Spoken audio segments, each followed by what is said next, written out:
Este podcast es auspiciado por Encuentros, un podcast de Movie, la plataforma de cine seleccionado a mano.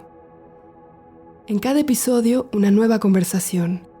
Laura Chitarella, José Luis Torres Leiva, Anaí Berneri, Alicia Braga y más hablan sobre sus propios métodos y procesos creativos, contando experiencias personales y reflexionando sobre películas y cineastas que han influenciado e inspirado su trabajo. Encuentros es presentado por Movie y La Corriente del Golfo Podcast. Escucha Movie Podcast Encuentros, disponible en tu plataforma de podcast favorita.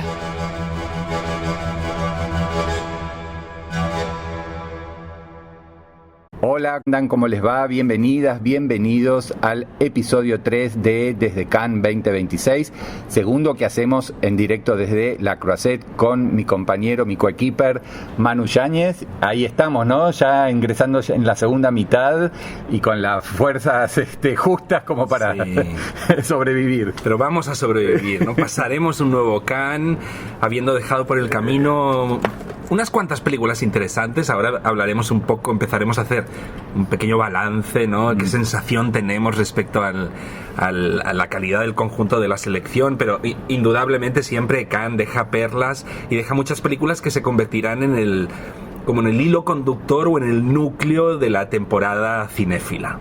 Sí, como siempre agradecer el auspicio de Movie. Y si te parece, Manu, podemos comenzar con una película que, bueno, ya charlamos, nos gustó mucho a ambos y en general tuvo bastante consenso crítico. Era una de las películas más esperadas, era una de las pocas, todavía queda alguna por venir, películas estadounidenses o con cierta impronta, no diría hollywoodense, pero sí de cierto peso, con estrellas, etcétera, etcétera, que es Paper Tiger, el nuevo film de James Gray con Adam Driver, Miles Teller y Scarlett Johansson.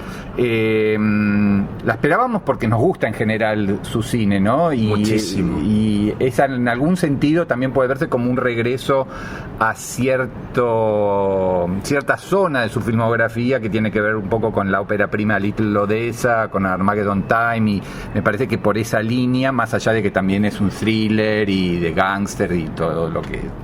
Claro, digamos, James Gray tiene un universo bastante reconocible donde trabaja el drama familiar desde una perspectiva intimista, pero siempre rocía sus películas con grandes escenas, ¿no? Con grandes momentos que pueden ser momentos de intensidad intimista o también grandes escenas de acción. En este caso, Paper Tiger tiene un clímax que yo creo no debemos revelar en qué consiste exactamente, pero es una escena que tiene elementos de acción, tiene elementos de emoción, tiene momentos de épica. Aunque curiosamente lo que yo destacaría de Paper Tiger, que es mi película favorita de las que he visto aquí en el Festival de Cannes, es hasta cierto punto cómo se desmarca de una tendencia general de las películas que estamos viendo en la sección oficial, que responden a este modelo de cine que se sabe importante en el sentido de que tiene que tocar alguna temática esencial que apele a la realidad contemporánea. Hemos visto películas sobre pornografía infantil, sobre inteligencia artificial, sobre alcoholismo, la cuestión de la corrupción de diferentes naciones europeas, ¿no? Y en contraste a todo esto, poder ver una película como Paper Tiger, donde tienes la sensación que el cineasta, en este caso James Gray, en cada momento, en cada encuadre, en cada gesto actoral, está esencialmente preocupado del momento, ¿no? de la emoción que está surgiendo en ese momento, de las implicaciones que tiene en términos psicológicos y afectivos en los personajes cada uno de esos momentos. Ver este tipo de cine más preocupado por la vida que está capturando la cámara en ese momento, más preocupada por eso que por, no sé, desarrollar alguna tesis general sobre alguna temática que después pueda generar debate más allá de la sala, es refrescante. Y creo que ahí reside una idea de cine que pienso que tenemos que seguir defendiendo a capa y espada, porque si no, el propio Cannes va a acabar devorando el cine de autor y lo va a convertir en, no sé, en panfletos o comentarios de opinión sobre diferentes temas, ¿no? Cuando estamos hablando de arte, ¿no? Y si hablamos de arte en el ámbito cinematográfico, tenemos que pensar en esas cuestiones, ¿no? A las que hacía referencia, los encuadres, el trabajo de los actores, la implicación de un corte de montaje, la iluminación de un espacio, ¿no? En este caso, por ejemplo, la película de James Gray trata sobre la historia de dos hermanos. Uno sí, contemos un poco la época, sí, claro. ¿no? Es Queens en el año 1986, ¿no? Y ahí, si querés contar un poco el conflicto de este matrimonio con dos hijos adolescentes y el tío o el hermano. Exacto, porque tenemos un matrimonio que está interpretado por Miles Teller y Scarlett Johansson, que tienen unos hijos adolescentes que dentro de poco entrarán en la universidad. Es un factor importante dentro del imaginario del film, porque es evidente que esta familia va a necesitar recursos, ¿no? Sabemos lo caras que son las universidades en Estados Unidos, y entonces hay un tío, un hermano del marido. El personaje de Miles Teller tiene un hermano que está interpretado por Adam Driver en uno de los mejores papeles de su carrera, para mí. Y este hermano es un ex policía que se retiró del cuerpo, que ha hecho negocios, que le ha ido bien, que de algún modo responde al arquetipo del hombre hecho a sí mismo, y le propone al hermano participar en un negocio que él quiere ofrecer a unas empresas dirigidas por rusos, en una parte de Queens. Donde, más que rusos diría mafiosos, gángsters rusos, ¿no? Claro, gángsters rusos, que en principio la gracia es que deben adecuarse a las políticas municipales en cuanto a su trabajo empresarial, ¿no? Entonces eso es lo que quieren hacer estos dos hermanos, ofrecerles a estas empresas de la mafia como insertarse en el sistema. Sí, el personaje de Irwin que interpreta a Miles Teller es un ingeniero perteneciente a una familia judía y que podría de alguna manera solucionar algunas cuestiones ligadas a negocios medio espurios con el vertido de material contaminado, tóxico al río, etcétera, etcétera. Y entonces la cosa, por supuesto, como en un buen thriller, o sea, en esencia es un melodrama familiar, porque ese es el corazón de la película, pero todo el contexto es de thriller y de la cosa se va oscureciendo, complejizando, para, digamos, el personaje como más inocente, ¿no? Que es el de Miles Teller, y alguien como muy ambicioso, codicioso, que cree que puede solucionar todo, porque además, como bien decías, viene de la policía, o sea que tiene contactos, y cree que puede solucionar, manejar la situación. Y bueno, los pesados rusos no se las van a hacer muy fácil, que digamos. Pero sí, es una película, como vos decías, bueno, dura menos de 2 horas, rodada en 35, tiene algo de analógico, de cine como de otra época, no sé si de otra época, pero de otra estética de la que suele imperar acá con películas como de 3 horas, como vos decís, de tesis o académicas o con bajadas de línea. Esto es puro disfrute cinéfilo, y en ese sentido me pareció una película casi a contracorriente. Contracorriente, sí. Yo diría, porque claro, es verdad, la película va desarrollando o se va aproximando a ciertos temas que tienen su relevancia y podríamos escribirlos en mayúsculas, ¿no? La cuestión del sueño americano, cómo la avaricia puede llegar a carcomer a un individuo o a un contexto familiar. La película tiene un par de momentos donde hay unos planos generales donde ves en el fondo las Torres Gemelas. Estamos en la era Reagan y por tanto el liberalismo está acampando de manera salvaje en Manhattan y Wall Street, ¿no? Pero aquí estamos en Queens, esta América suburbial que tiene algo, eso, como de antiguo, ¿no? Y lo interesante es que más allá de estos temas, otra temática importante, por cierto, es la cuestión de la masculinidad. Para mí es muy interesante cómo el personaje de Miles Teller, este ingeniero que en principio adopta un rol bastante patriarcal en su seno familiar, poco a poco vamos viendo que se va abriendo a las propias emociones y va intentando entablar una relación más afectiva, ¿no? Con sus hijos y con su mujer. Digamos, todas esas temáticas están ahí, pero repito que al final el corazón de la propuesta de James Gray es la atención detallista, en este caso particularmente sobria, al retrato de cada momento emocional que atraviesan estos personajes, ¿no? Hablamos de James Gray, un cineasta muy cinéfilo.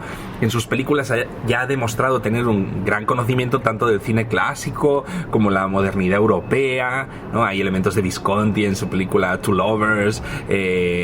Hay una fascinación por su parte respecto al nuevo Hollywood, ¿no? Yo diría que quizá el principal referente de James Gray seguramente es Francis Ford Coppola. Totalmente. Y aquí todavía toda la aproximación de Coppola a los universos familiares está muy presente en Paper Tiger, pero como digo... Sí, yo diría que es una mixtura entre Coppola y algo de Scorsese, pero básicamente sí, hay algo ahí de volver a los movie brats de los 70, ¿no? Claro, pero sin ningún tipo de gravedad, de afectación, ¿no?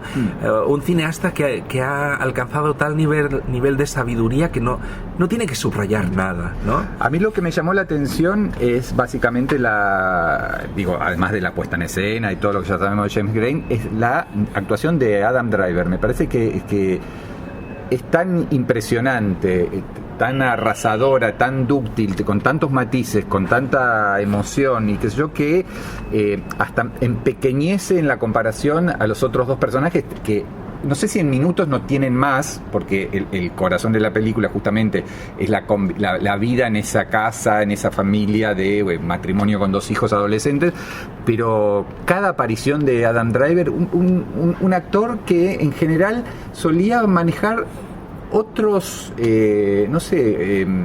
otras líneas de actuación o otros tonos, y acá me parece con un nivel de ductilidad asombroso. Para mí debería ganar el premio Mejor Actor, por lo menos con el 70% que tenemos visto de la competencia oficial, si es que a la película no le dan algo más.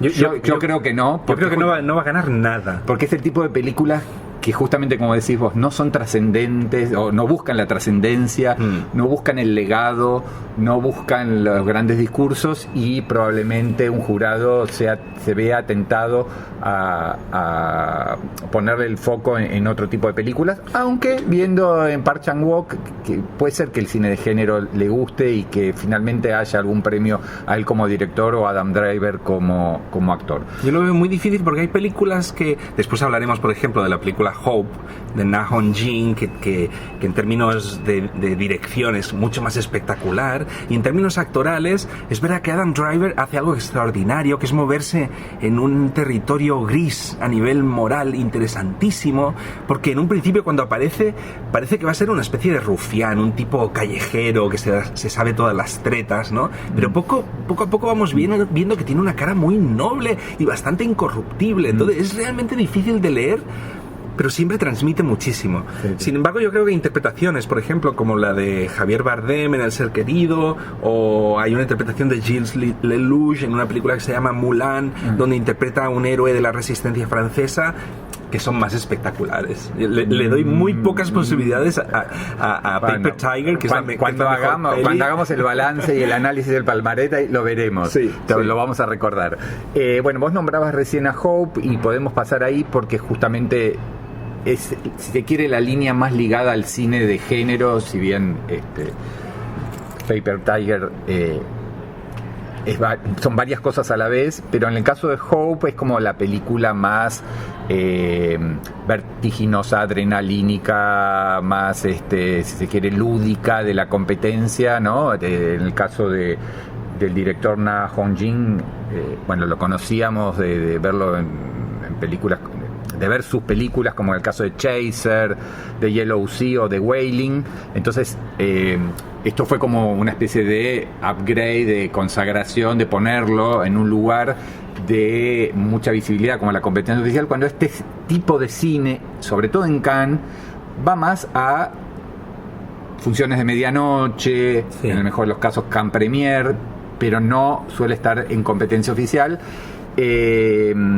Y es una película de persecuciones, de batallas, de explosiones, de gente que se dispara y de aliens, ¿no? Sí, es una película infatigable, es como una especie de maratón, pero recorrida a ritmo de sprint, ¿no? Es una película muy, muy frenética. Yo, viéndola, me venía a la cabeza el recuerdo de cuando vimos aquí en el Festival de Cannes la película Mad Max Fury Road, ¿no? Esta capacidad de hacer una set piece de acción que dura casi como una hora, y en ese sentido el arranque del film, no sé si son 50, 40 o una hora, me parece absolutamente memorable, ¿no? Nos encontramos en una situación, en un pequeño pueblo de Corea del Sur, muy rural, muy apartado de todo. El escenario me recordaba un poco al de la película Memories of Murder de Bong Joon-ho. Totalmente. Que de hecho Bong Joon-ho es una referencia muy muy fuerte en el film, sobre todo en la cuestión de la hibridación de géneros cinematográficos, porque aquí hay elementos de acción, de thriller, Perdón, de comedia. A propósito, cuando se estrenó The Host, una película que tiene algo en común con esta, si bien The Host es mucho más divertida, The Host fue a la quincena de cineastas. Sí, o sea recuerdo verla allí. Que Cannes no la eligió en su sección oficial.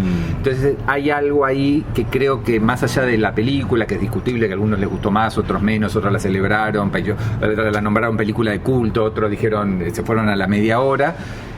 Hay algo que tiene que ver con los cambios en los criterios de selección y las búsquedas que está haciendo Fremont en los últimos tiempos. Me parece que esta es un statement poner esta película en competencia por la Palma de Oro. Sí, esto que vos decías, como que en los 50 primeros minutos no sabemos quién es el mal, quién está generando el caos y está destruyendo todo. Lo intuimos, hay en el fuera de campo, hay ruidos, explosiones, y recién, como vos decís,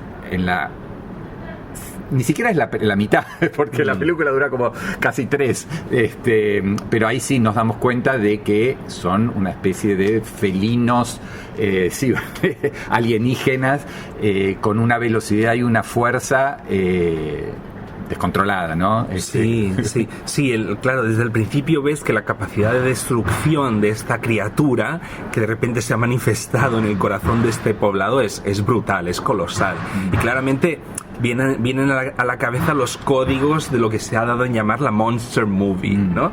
Y para mí es interesante. Es verdad que creo que es importante señalar que este no es un film abiertamente político o de tesis, pero es inevitable cuando empiezas a ver que aquí hay un monstruo muy grande, pensar quizá en Godzilla, ¿no? Como una figura originaria, fundacional de la Monster Movie, y como en Japón Godzilla invocaba el terror después de la Segunda Guerra Mundial a nuevos ataques nucleares en Japón. Y aquí es verdad que desde el inicio vas viendo algunos carteles en este poblado surcoreano que apelan a la posible infiltración, ¿no?, por parte de agentes secretos de Corea del Norte.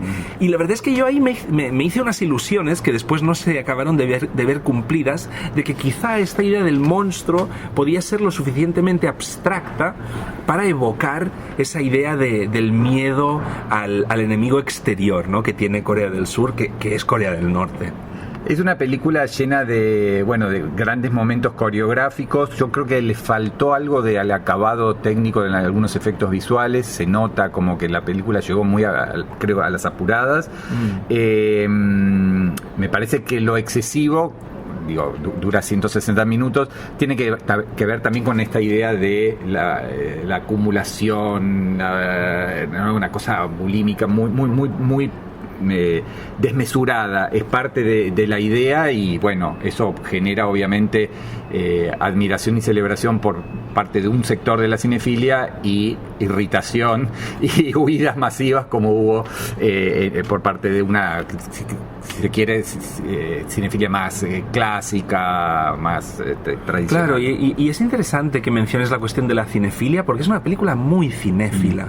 Hemos ya hablado de el referente de Bong Joon-ho, que en el fondo ha capitalizado, yo creo, la herencia de George Miller, Yo me acuerdo de una vez entrevisté aquí a Bong Joon-ho por ¿cómo se llamaba la peli aquella con el monstruo, el cerdo gigante? Okja, que era para Netflix, cuando todavía Kang no estaba peleado con Netflix. Sí, y de alguna manera en una pregunta le elogié diciéndole que él me parecía el mejor director de escenas de acción y me dijo, te agradezco mucho el cumplido, pero el mejor es George Miller, ¿no? Y por tanto yo creo que a través de Bong Joon-ho llegamos a George Miller, pero también hay otros referentes que entran en juego en la segunda mitad, cuando la acción ya se desata y no está centrado en un único monstruo, sino que el ataque es múltiple. Puede remitir algunas partes a Depredador, ¿no? Predator, la película con Arnold Schwarzenegger de los años 80, dirigida por John McTiernan, gran director de películas de acción, que de hecho pude entrevistar al Na Hong Jin y le mencioné estos dos referentes, el de George Miller y Predator, y él me decía, sí, totalmente, has acertado con esos, pero él me decía, y hay muchos más, ¿no?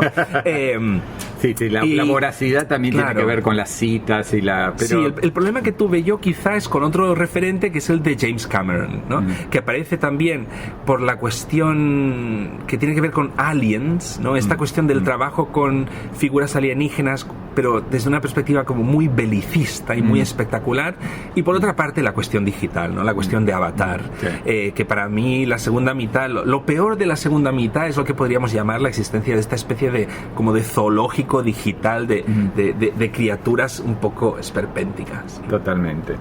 Y una de las películas más discutidas, que bueno, Cannes siempre apuesta a la controversia, a la polémica, al ámelo o ódielo, es Fjord, lo nuevo de Cristian Mungiu. Cristian Mungiu es un cineasta rumano, ganador de la Palma de Oro en 2008 por 4 meses, 3 semanas, 2 días, hacía películas sobre la problemática del aborto, y en este caso volvió a Cannes, donde la verdad han presentado casi todo su cine, todas yo diría, con un film extraño, sobre todo por el origen, el lugar donde está filmado. Una película básicamente noruega, con Sebastian Stan, que es una estrella de Hollywood, pero es de origen rumano, y Renate Reinsve, que es la gran estrella, no solo noruega, sino ya diría del firmamento internacional, que viene haciendo una gran carrera en los últimos años. El año pasado estuvo aquí con Valor Sentimental.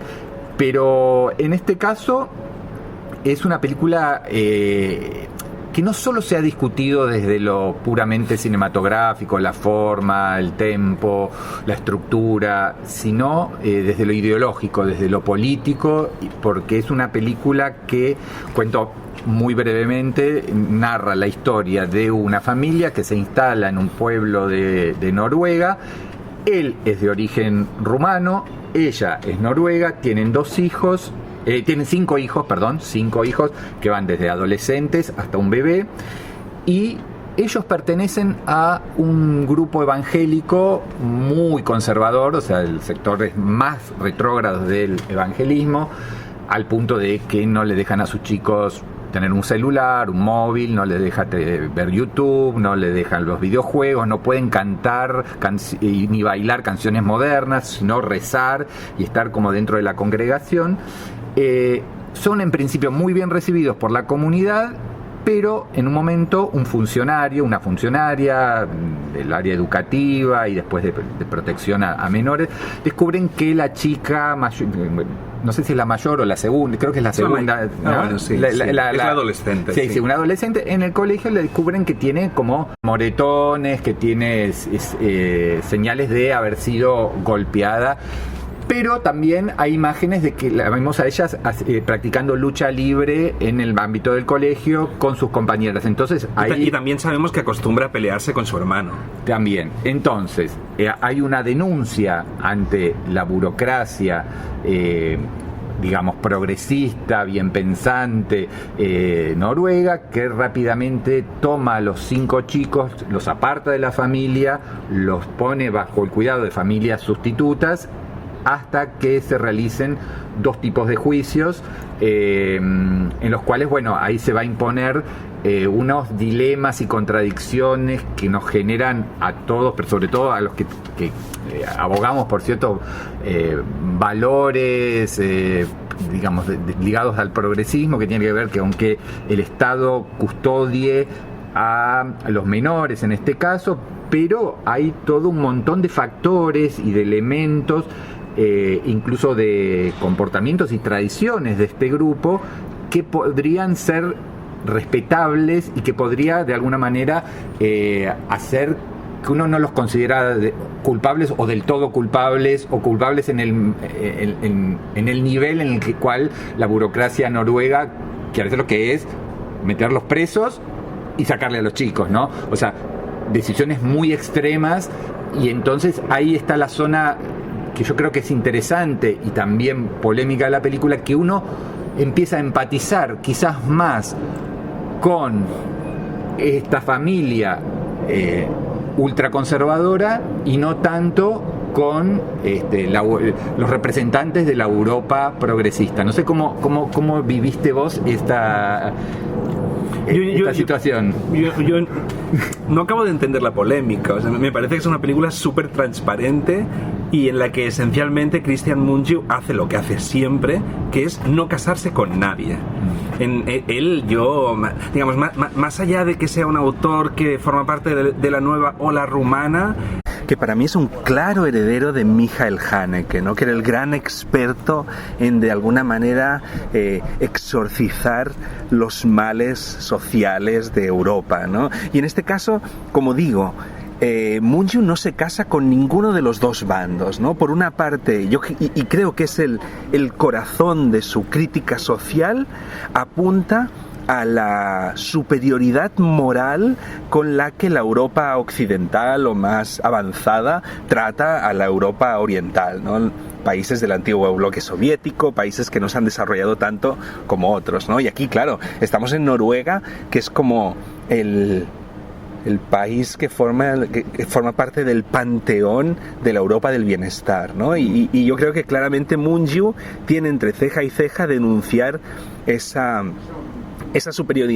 superioridad moral, ese paternalismo con el que una cierta Europa muy desarrollada se relaciona con otra Europa.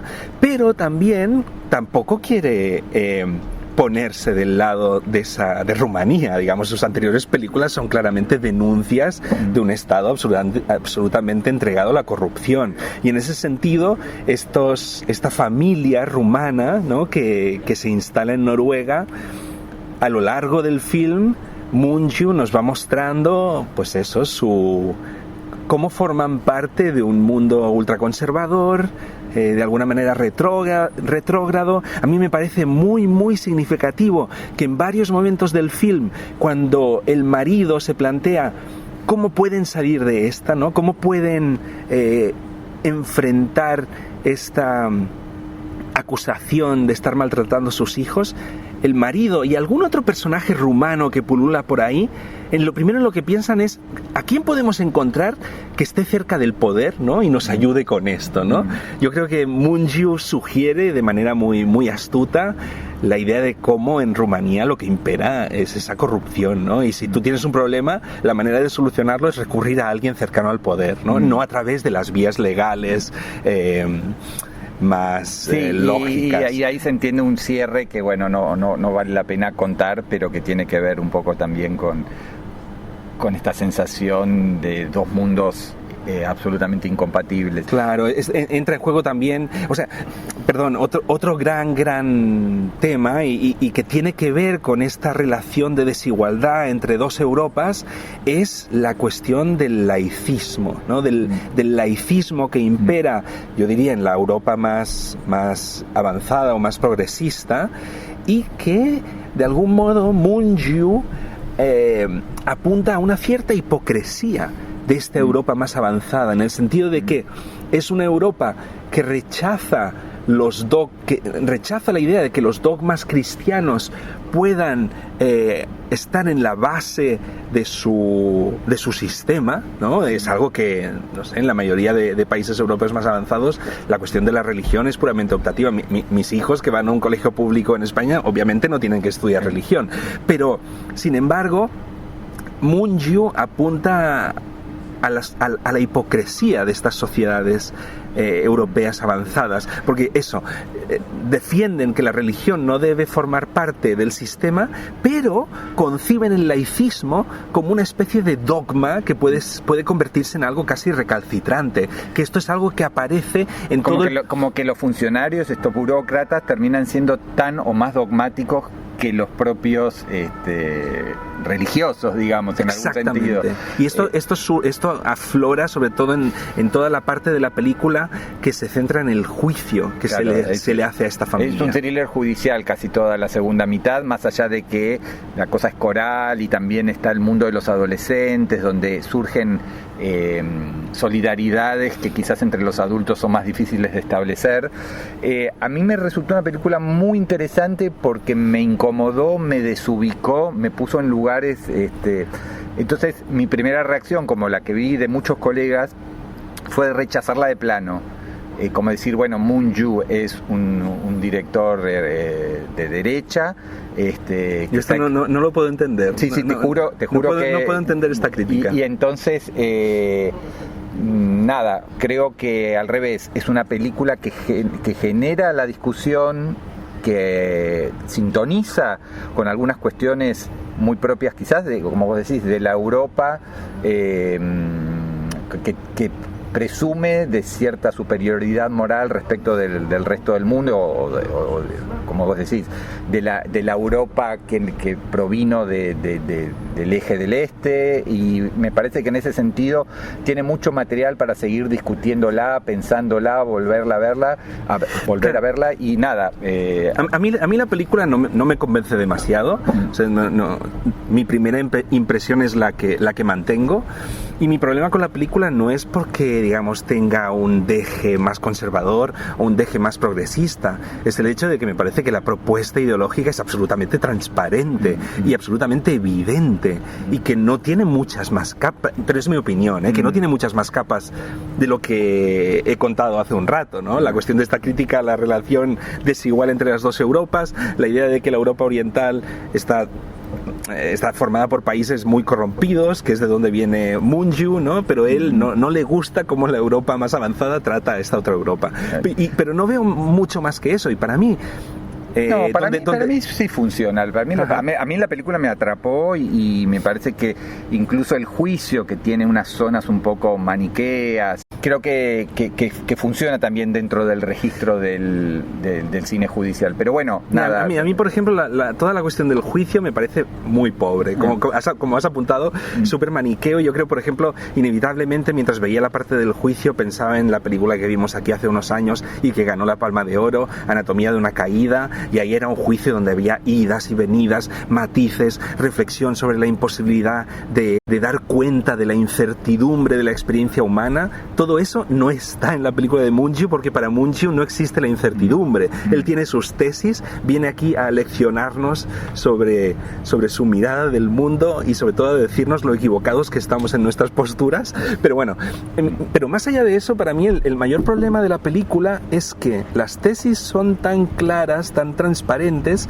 que no hay espacio en la película para que los personajes estén vivos, ¿no? O tengan emociones que puedan ser complejas. Para mí los personajes en general de las películas de Moon Ju, y en particular de Fjord, son apenas como avatares que se convierten en portavoces de las tesis que quiere desarrollar el propio Moon Ju en la película. Acá disentimos, porque yo creo que y en ese sentido me parece que le saca poquísimo provecho a dos actores notables, Sebastian Stan y Renate Reinsve. En particular, Renate Reinsve interpreta un personaje absolutamente plano. Pero es un personaje que siempre, Manu, tiene que estar siempre en un segundo plano, porque porque es lo que quiere mucho que represente. Pero también ella. Como todos los personajes femeninos están atrás, están al costado, hablan menos. Tiene que ver un poco también con el lugar que la comunidad evangélica conservadora le da a las mujeres, y me parece que eso está muy bien trabajado, incluso en la conformación de cada plano, de qué se ilumina, qué se prioriza, a mí en ese sentido me parece que es una película que funciona así, es una película de tesis, sí es una película puedo compartir que está como subaprovechada una actriz de fuste como Renate Reinsve. Me parece que Sebastian Stan está bien y creo que nada. La película va a llegar a los Oscars, está claro. Aquí va a salir de aquí con premio. Yo creo que va a ganar algún premio grande. Ganará un premio grande, encantará a casi toda la prensa, terminará haciendo carrera de premios. Estoy convencido que estará nominada a los Oscars, igual que Fatherland, de la que hablamos el otro día. Y es un tipo de cine que triunfa, ¿no? Y Cristian Mungiu lo sabe muy bien y aplica la fórmula de manera súper efectiva. Bien, ahí estamos, con matices o diferencias, pero vamos a cerrar dentro de lo que es el cine francés, que por ahora no ha tenido películas realmente extraordinarias como en otras épocas. Habíamos hablado, creo que en su momento, de Gagans, la película de Jean Herry con Adèle Exarchopoulos sobre el tema del alcoholismo. Hablaste vos de Mulan, esta especie de... No es una biopic porque se concentra en unos días en la vida de uno de los líderes de la resistencia francesa, con Gilles Lelouch y la dirección de László Nemes, el director húngaro. Y me parece que la vida de una mujer, A Woman's Life, de Charlene Bourgeois-Taquet, creo que la habíamos nombrado también en el episodio anterior. Y la que me parece que tiene más jugo para discutirla es L'Inconnu, The Unknown, Lo Desconocido, la película de Arthur Harari con Léa Seydoux y Neil Schneider, que la vimos hace pocas horas. Justo como todo que tiene que ver con todo, hablabas hace poquitos minutos de Anatomía de una caída, y Arthur Harari es el co-guionista, o sea, ganador del Oscar junto con Justin Triet por aquel trabajo, pero en este caso lo que hace él y su hermano es adaptar un cómic, una novela gráfica que ellos mismos escribieron o crearon, con un concepto que uno podría emparentar más con el cine de, no sé, de entretenimiento, ¿no? De Hollywood. Sí, ¿No? y también no, porque tiene que ver con el intercambio de los cuerpos y el sexo. Esa película con Lindsay Lohan y Jamie Lee Curtis, ¿no? Claro, hay varias versiones hollywoodienses de este concepto del body swap, ¿no? Totalmente. Del intercambio de identidades. Sí, en un lugar más cinéfilo podrías emparentarlo ya más con Cronenberg o con otra cosa, ¿no? Por el tema del sexo, de los cambios corporales, bueno... la cuestión física, sí. Vale, sí. Pero nada, como referencia, de verdad, cuando empieza la película más... no sé, me hacía recordar un poco a Blow Up o alguna cosa, porque tiene que ver un poco también con la fotografía, el mundo, ¿no? Sí. Pero básicamente es... no sé si querés contar el concepto, claro, pero arranca en una gran fiesta donde tenemos un protagonista que es fotógrafo, que al principio vemos que tiene no termina de encontrar su rumbo vital, es un tipo que está bastante perdido. De repente en la fiesta le ofrecen una pastilla, va como alguna anfetamina, y entonces él ve a una mujer que antes hemos visto que él ya había fotografiado. Surge una atracción súbita entre ellos dos, él se acerca a ella, tienen una relación sexual, y en esa relación sexual se produce un intercambio de identidades, ¿no? Ella, el personaje interpretado por Léa Seydoux, que se llama Eva, pasa a estar dentro del cuerpo de él, y él pasa a estar dentro del cuerpo de ella. No, bueno, en realidad simplemente la seguimos a ella, que en realidad se ha convertido en él. Y así la película inicia una especie de itinerario bastante zigzagueante, donde los personajes intentan volver a ser quienes fueron y por tanto intentan encontrarse con la persona que supuestamente tiene su identidad. Pero la trama es muy esquiva. Podría haber algo por ahí también de la película It Follows, ¿no? Sí, totalmente. De identidades que van saltando entre cuerpos, pero la cosa tiene más que ver, y tú lo has señalado muy bien, con la cuestión de la modernidad europea, ¿no? Hay como citas muy directas en la primera parte de la película Blow Up de Antonioni. Yo diría, tanto por la cuestión fotográfica, por la idea de la incertidumbre, ¿no? Recordemos que Blow Up jugaba con esta cuestión de una fotografía en la que quizá podías ver misterios, pero que cada vez que te acercabas más a la imagen, el misterio era más insondable, ¿no? Y esta idea del misterio, en este caso el misterio de la identidad de los personajes, va tomando mucho cuerpo a lo largo del film.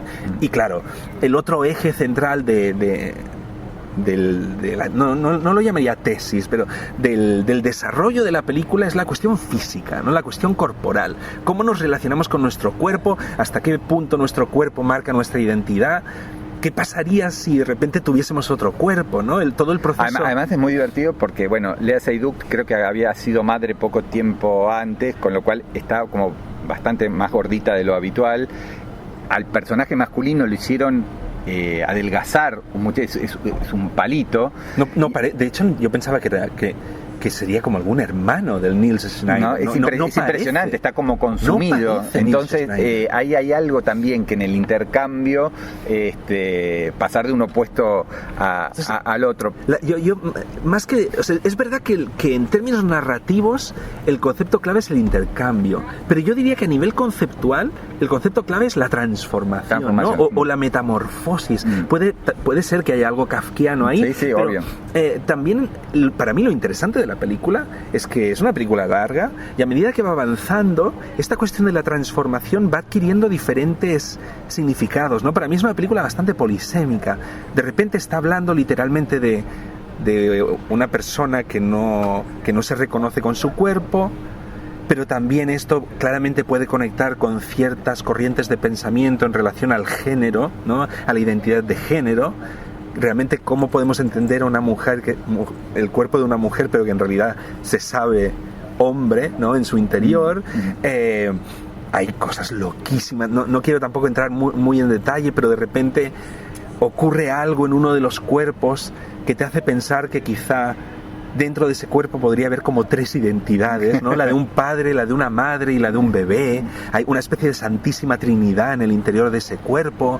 Hay otros momentos que también se trabaja de una manera bastante misteriosa, enigmática, la cuestión de cómo una ciudad, cómo un espacio urbano se puede ir transformando. Hay un juego con fotografías de archivo de un mismo lugar de una ciudad y vas viendo cómo se va transformando. Claro, como fotos originales de los años 20, pues un trabajo que había hecho el padre de él y el que él completa con cámaras analógicas, revelando esas imágenes.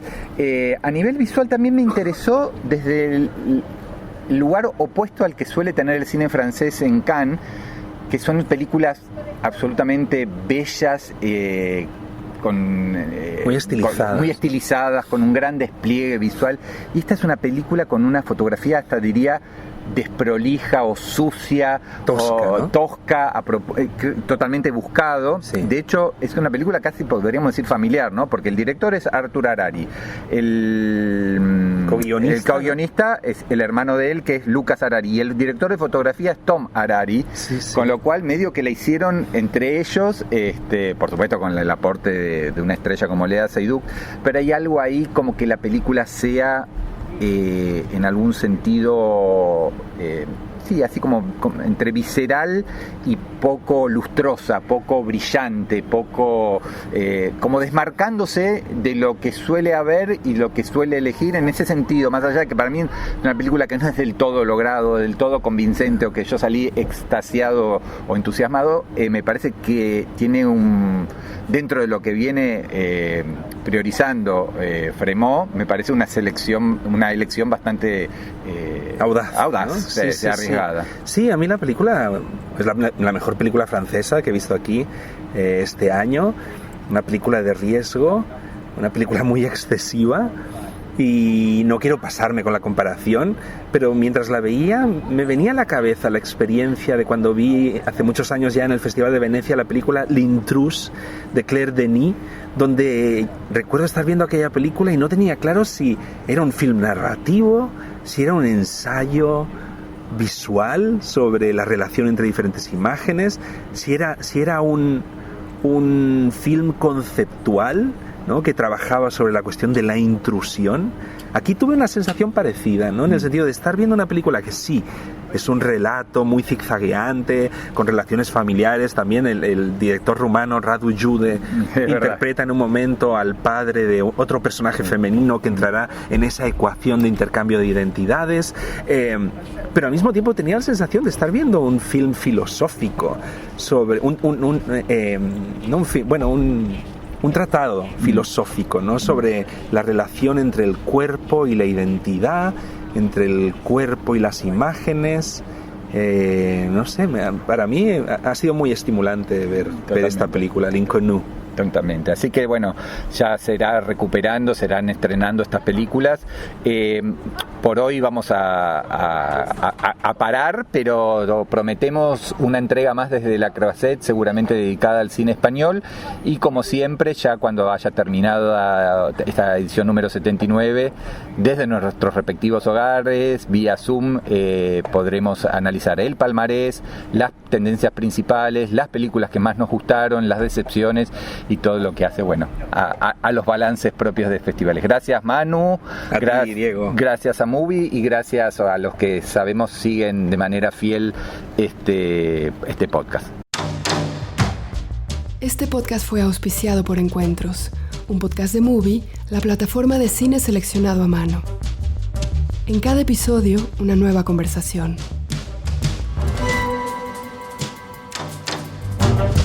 María Aparicio, Natalia Beristain, Gustavo Vinagre, Lila Vilés y más hablan sobre sus propios métodos y procesos creativos, contando experiencias personales y reflexionando sobre películas y cineastas que han influenciado e inspirado su trabajo. Encuentros es presentado por Movie y La Corriente del Golfo Podcast. Escucha Movie Podcast Encuentros, disponible en tu plataforma de podcast favorita.